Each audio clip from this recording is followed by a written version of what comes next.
กิโลได้เป็นพอนหรือลองพอนหรือเอาแล้วจะ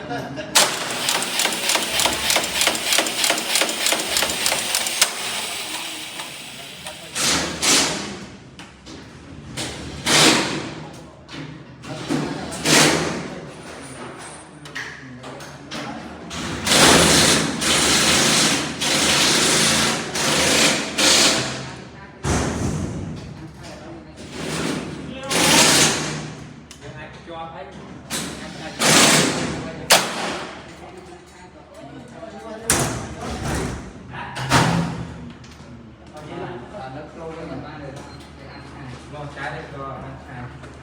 ลองใช้ได้ตอนไหนใช้มีกิโลบ้างแล้วเดียวพอ